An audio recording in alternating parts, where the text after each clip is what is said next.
Oh, right on the edge, right on the edge. Oh, they're low too. Down. Stay there for long. Yeah.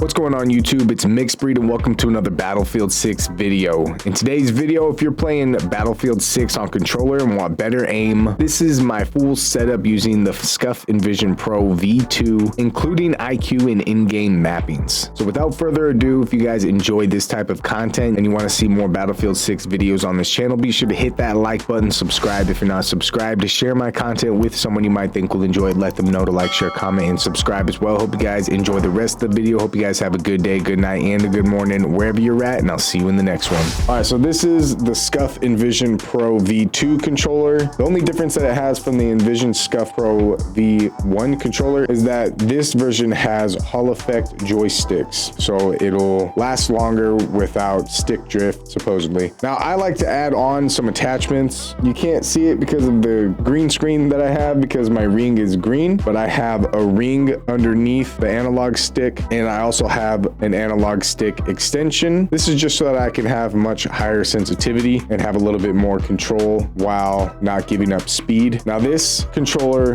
is PC specific only, and it has 5 extra buttons on the bottom and 2 on the sides of the controller that you can customize to any button on your keyboard, keystrokes, mouse, whatever. Then it has 4 extra paddles on the back that are perfectly placed. I think that are perfectly placed so that when you get jump scared in game, you're not really grabbing on the controller and hitting the buttons on accident with your ring fingers. With this controller, I only have to use my 2 middle fingers to control all 4 buttons. And yeah, probably one of the best controllers I've ever owned, and I've owned quite a few controllers. Also, the triggers have trigger stoppers so that you can click it just like you can a mouse. You can switch it so that it's all the way down as well. Very nice controller. So with this controller comes the program iCUE, and you have to have this program running so that all the mapping works on the controller itself, but it's perfectly fine. It hasn't given me much trouble. You go in, you plug in the controller, update the controller, and then you can mess with the sensitivity, the dead zones, the mapping, and we're gonna get into that right now.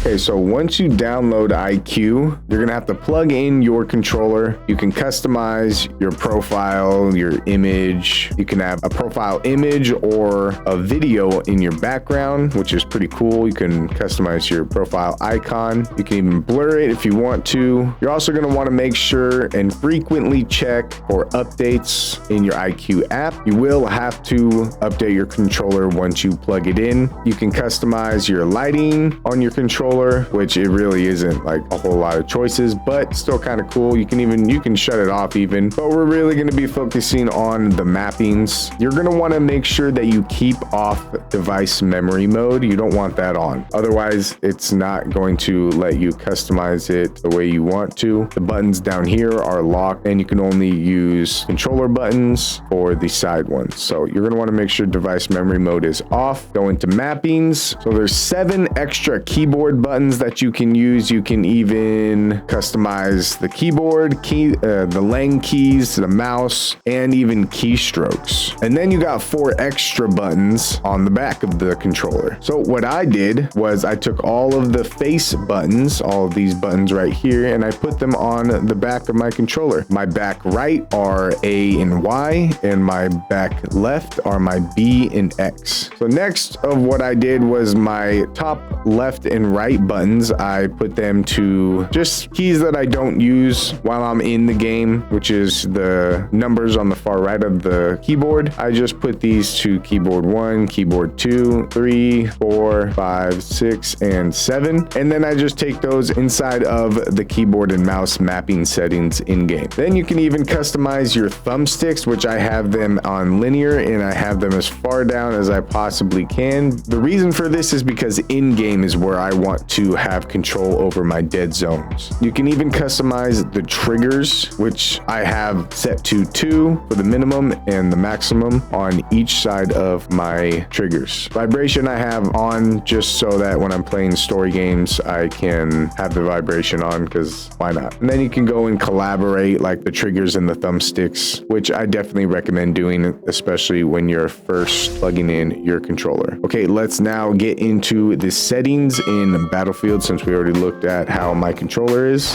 All right, so I'm going to be going over, and this is really going to only be for like settings and button mapping that I'm going to be going over. So I already went over my Scuf Envision Pro controller and how the buttons work and what I have on my controller. So these settings are tethered directly to how my controller is. So I'm going to start off in the aim category, and I have my infantry aim sensitivity to 85. This is going to be really high, but like I explained how my controller, I have the thumb extension and the ring on my right thumbstick. My field of view, I had it at 120, but I actually feel pretty comfortable at 117. And like I said before, this is really all personal preference, how it fits your play style. And if this works for you, then it works for you. This is just a base, and then you can adjust everything afterwards. Vertical aim ratio to 50 and vertical zoom ratio to 80. Uniform infantry aiming off, infantry aim assist to 100. Infantry aim assist slowdown to 70. Infantry aim input curve to Battlefield 3. Infantry aim input curve to standard, and infantry stick input acceleration presets to standard. Left and right acceleration to 70. All right, so for movement, I have infantry sprint toggled, double tap forward to sprint off, stick forward sprint on, stick forward sprint time to 0.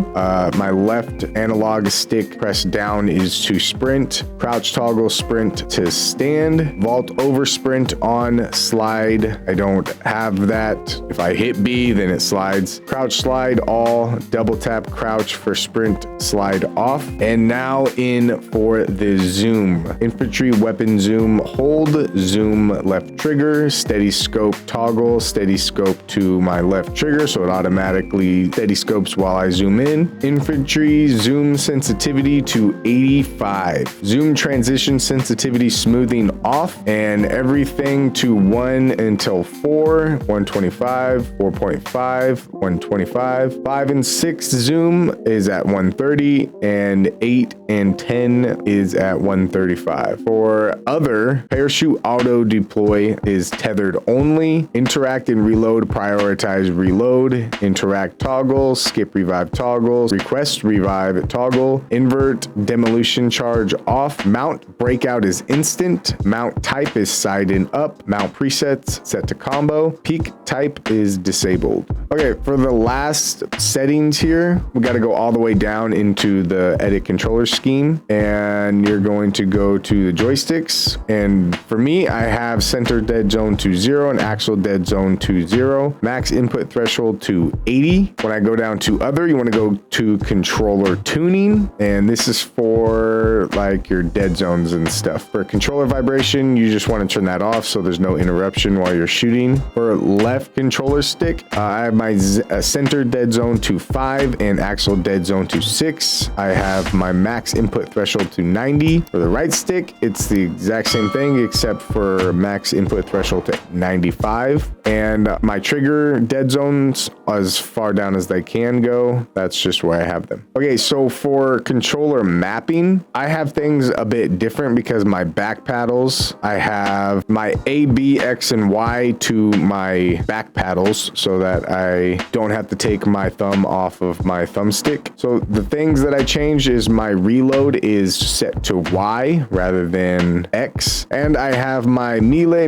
takedown set to X rather than B. Now this one you're gonna think is weird, but I have my cycle primary when you switch weapons, and I have my armor hold to my right thumbstick. I have to press down on this or hold down on this, and yeah, it's what's comfortable for me. I have my gadgets all unbound because I will explain that in a little bit. And like I said before, I have my steady scope to my left trigger so that when I use a sniper and I just hit the left trigger trigger, it aims down and steadies the scope for me at the exact same time. Toggle my scopes to my left analog stick and deploy bipod to my X. Okay, so now I'll explain the rest of the buttons on my controller. I went to mouse and keyboard and infantry passenger keybinds. Now what I did here was I took some of the buttons on the bottom of my controller and on the sides of my controller and I put them on keybinds so that when I come in here and I change the keybinds, I can change them for my controller. So for example, I have my gadget 1 set to my 7 key and my gadget 2 set to the 8 key, and that's my left and right side buttons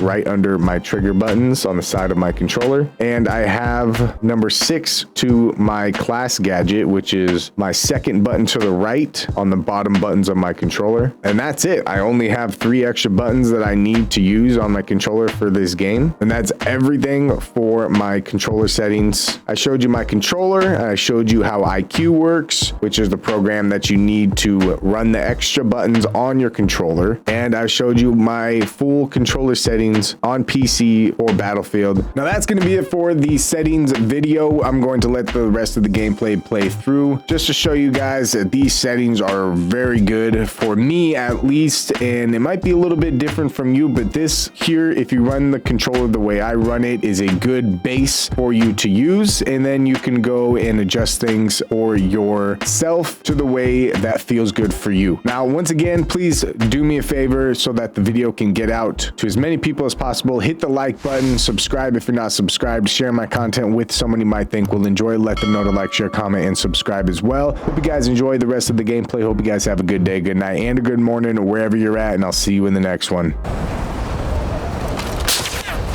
Good call, good call.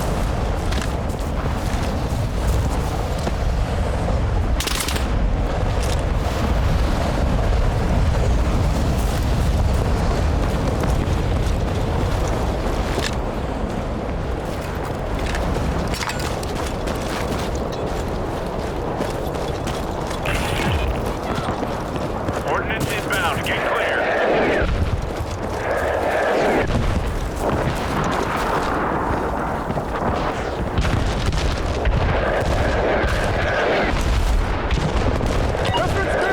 Two over here, zip line. Broken on zip line. One shot, zip line. One's down. I'm broke too, I'm one shot. Which direction? On the right side? Yeah, we gotta kill him. Let's push up on him.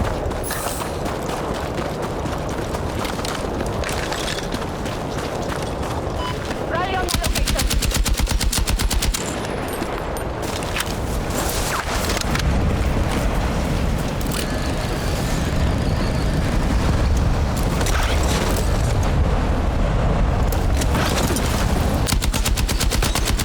Broken right side. One shot, down. It's in the crevice, Yeah, on them. Yeah, definitely push him. He's one shot.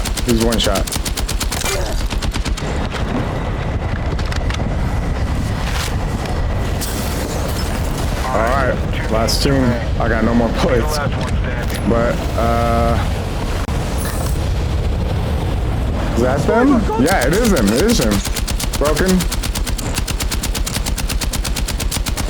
One shot, literal one shot. Okay, literal one shot now. You got him, yeah. You got him. You still got him.